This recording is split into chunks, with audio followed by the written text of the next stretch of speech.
Did you know that 1 in 8 women will be diagnosed with breast cancer in their lifetime? We've got to fix that, don't you think?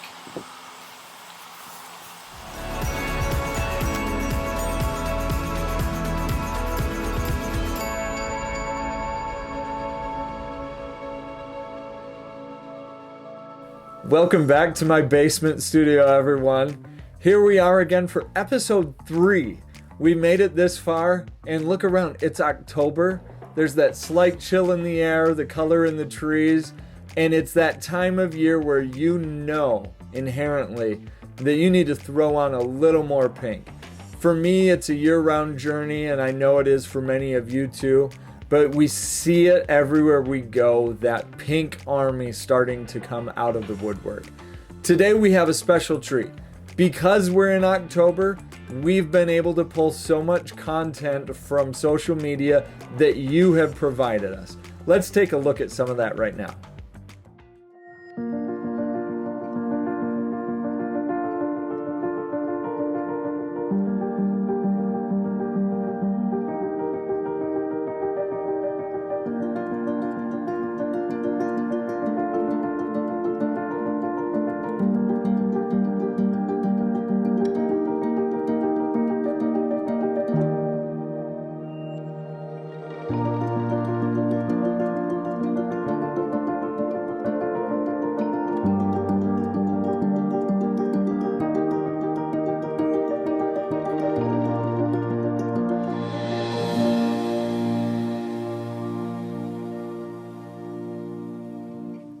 I love it, and I know that we're going to have even more for our final episode. Right now, we get a very special opportunity to thank some of the people that have been leading supporters of ours. Our sponsors are so vital to our efforts. These businesses, year in and year out, they use their marquees, they pink out their storefronts, they put their names and their livelihood on display as a connection with the American Cancer Society and making strides against breast cancer. We're going to talk to a few of our sponsors to find out some of their stories about why they've chosen to partner with us. I'm super excited to be joined once again by Katie Jones. Katie, with a totally different background, definitely got thematic here, as well as Terry Roberts. And Katie and Terry are both part of Zeta Tau Alpha. So many people that have participated in Strides and beyond have maybe heard that, but don't know exactly what Zeta is. Will you first tell us, Katie, what Zeta is? Yeah, so Zeta Tau Alpha is a women's fraternity on several college campuses around the country, and then hundreds of alumni chapters as well around the world, actually. And so our philanthropy is breast cancer education and awareness. That's been our philanthropy. Terry could back me up. I don't have the exact date, but at least 10, 15 years. It's been a while. And so I know Terry can speak to it myself. Zeta is the reason why we're involved at all in the breast cancer sphere, why I started volunteering and why what connected me with ACS. And so let's see, this is its 4th year, I believe, as the National Survivor ambassador for Making Strides Against Breast Cancer. And so it's been really cool for me having these two worlds collide. So it's a women's fraternity it's an amazing group of leaders. So Terry, will you tell us a little bit more about your role specifically? Yeah, my role is to be the American Cancer Society Making Strides Against Breast Cancer National Survivor Ambassador. And I have been in this role here in the Lansing area since 2015. And I was really excited when I got to start working with Katie, because being sorority sisters, We are very involved with our alumni association as well. But the ambassador program, for me, is a role that I've been in for probably a good 10 years, but with Making Strides since 2015.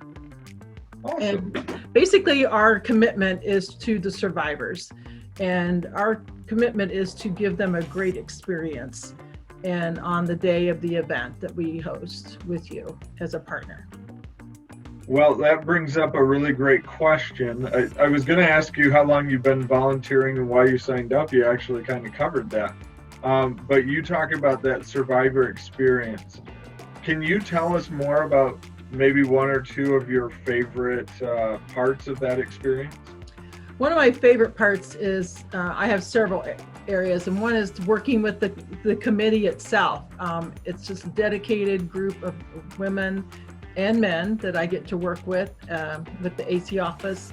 And then with the sorority alumni, we put together a group of activities, and with the local collegiate chapter as well. So all those volunteers and volunteer activities, being on the committee is one of my favorite parts. The other one is the actual day of the event and getting to work with the survivors themselves, and the chaos of putting it up and getting it started and meeting and greeting the people that are coming through the tent, and then trying to come up with creative experiences. So each year we try to come up with a different theme.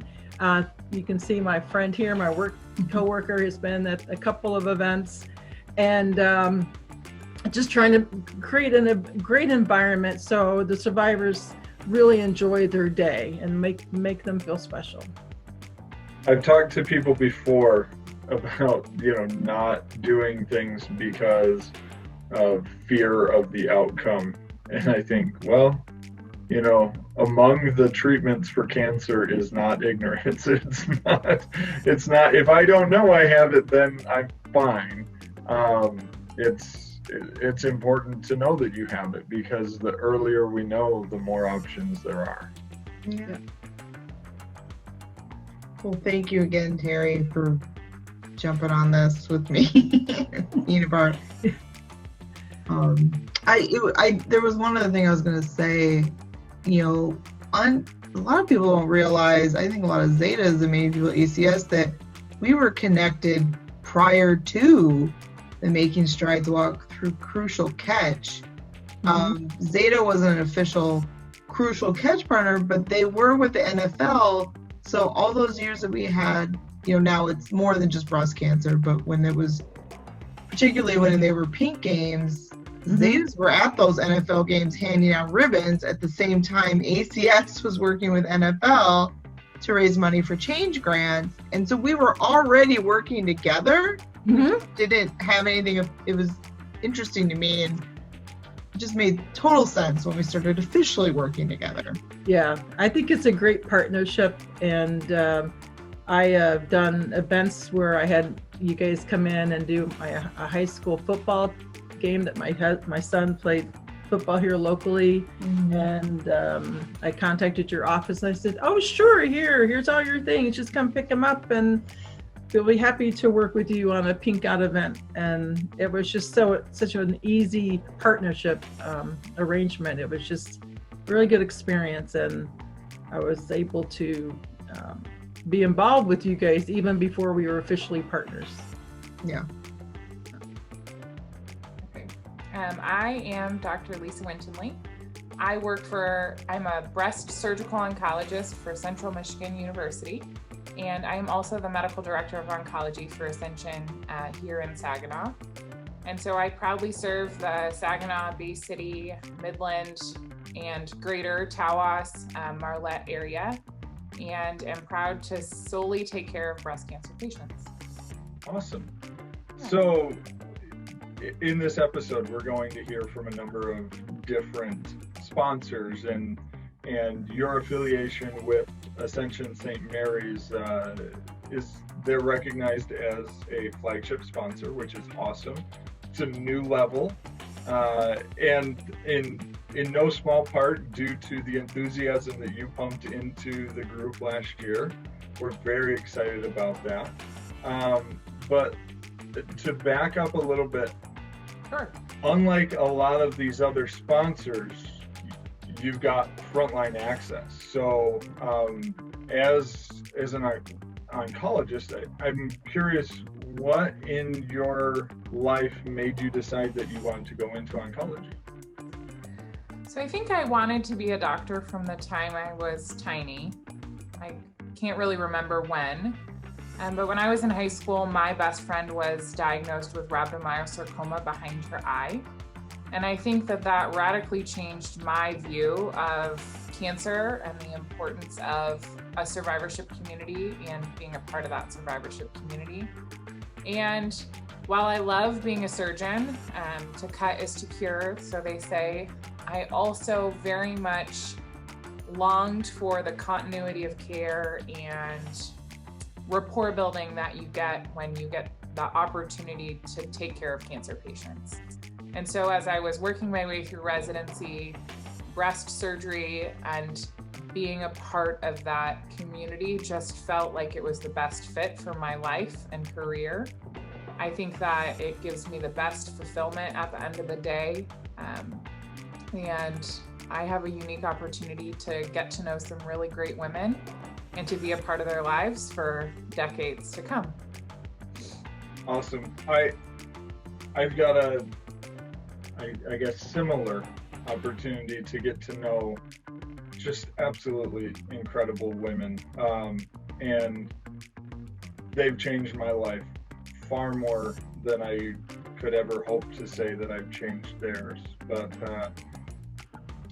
thinking of those women that meet with you that have been recently diagnosed, and I guess to anyone viewing this that may face a diagnosis or be in the middle of their care, or even a survivor, what are some of the things that when you're talking to somebody recently diagnosed that you tell them, if you could tell other women that may be facing that throughout mid-Michigan, those same things, what would that be? I think I frequently find myself telling women that it's okay to be afraid and it's okay to be scared, but that I'm here to help make a plan and move things forward. And that as long as they can keep putting one foot in front of another, they will eventually find themselves emerging from all of this. I find that the most anxiety-provoking time is that first abnormal mammogram or the first time a woman finds a lump, until the time that they have a plan written down on paper that's actually moving forward.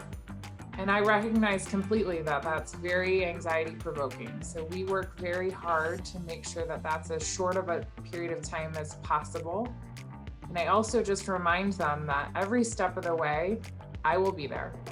So if they feel like they're falling off the edge of a cliff at 11 p.m. on a Friday, they can call me and I will talk them down, because it's usually just 30 seconds of, remember, we've got you. It's going to be okay.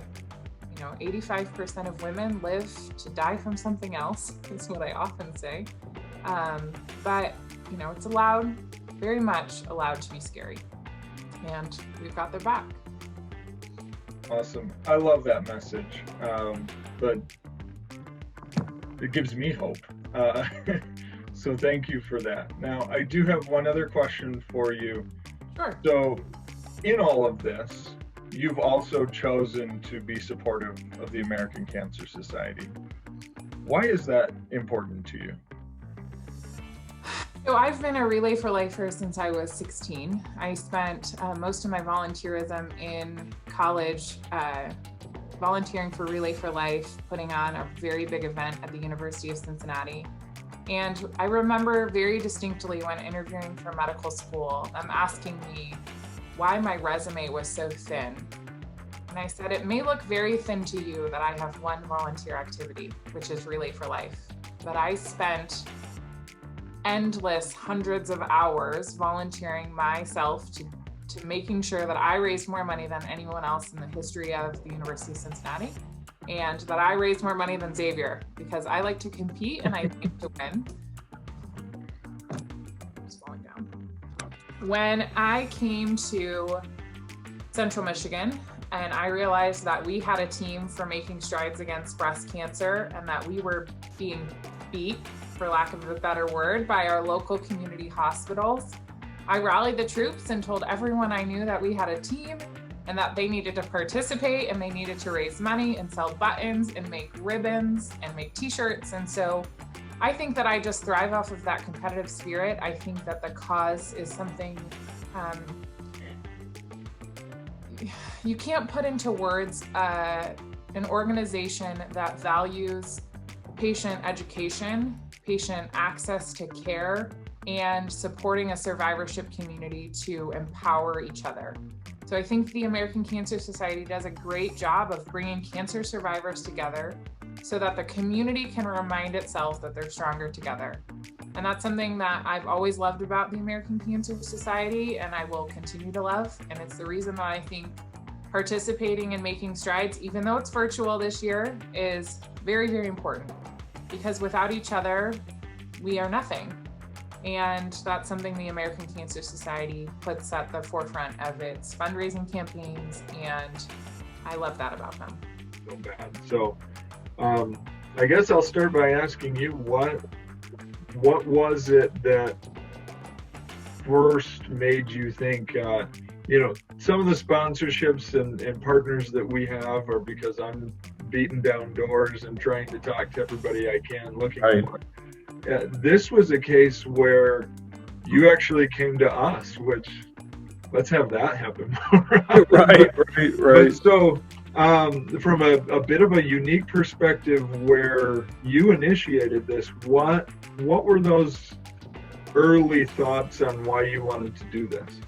Well, it was definitely a little personal for me, both of my parents being cancer survivors, and the Labadie family. They're always trying to get involved with as much different community activities and organizations, and the American Cancer Society definitely, it jumped out to me, and it allowed me to kind of do some research that brought me to your core values, which definitely aligned with Labadie Auto Company's core values, and the rest is history. Here we are. That's awesome. So your strategy has been kind of a cause marketing approach where you donate a certain amount for every vehicle that is sold during the month. They're used across multiple locations. How have you seen, the staff, the atmosphere at the dealerships impacted by this partnership? It's great. It's really brought our team together, and as car guys, which we all are, and car gals, we set goals and we achieve goals every day. So when we can take that mentality and turn it into a organizational goal and to help you guys, and really just brings the whole team together for the cause, and it's fantastic. Awesome. And I've been by the dealership in the month of October multiple times and see the pink balloons and the other things that you've got all over the place, things on the tables, and you don't have a nook or cranny within the dealership that doesn't get touched somehow by pink. I absolutely love it. What advice what advice, if any, or just what would you say to any corporations, any businesses, any organization that has been approached and maybe is considering what it would be like to partner with the American Cancer Society? I would encourage them to reach out to an ACS rep like yourself, Jeff, and get the information, do your research, learn about the organization. We've all been affected directly and or indirectly by cancer. So whatever we can do to help the cause, it's a great organization and it's a worthy cause to really focus on. So I'd encourage them to do their due diligence, reach out, look in your community, can probably give you a call. Awesome. It's 989-798-4319. Well, I'm so excited for another year. While in a number of ways it's going to be a little different than it has before, we're always going to look for creative ways to recognize the partnership. We hope that it is a record sales month, because what's good for you is good for us. And again, so thankful for your continued support in this partnership. It's our pleasure, Jeff. We look forward to it, and we'll keep you up to date as we go. Fantastic. Thanks, DJ. My pleasure. All right. We wish that we could hear from all of our sponsors. We're going to show you some imagery now from some of those many sponsors that we did not get the chance to talk directly to. We want to give them their credit, but I have to take a special moment right now to thank Thomas Graves from Surround Photography. He's the guy on the other side of this camera. He's been a supporter of ours for years now. And the work that he's done on producing these videos is something that we would not have the chance to show you any of this without him. This is a special surprise for him because he had no idea as we shoot right now that I was going to be doing any of this. He might even edit it out because he's got that power, but it would be a huge mistake for me to go through all of this and not give him a very sincere thank you. The support of him, the other sponsors that we've seen and heard from today, and each and every one of you means.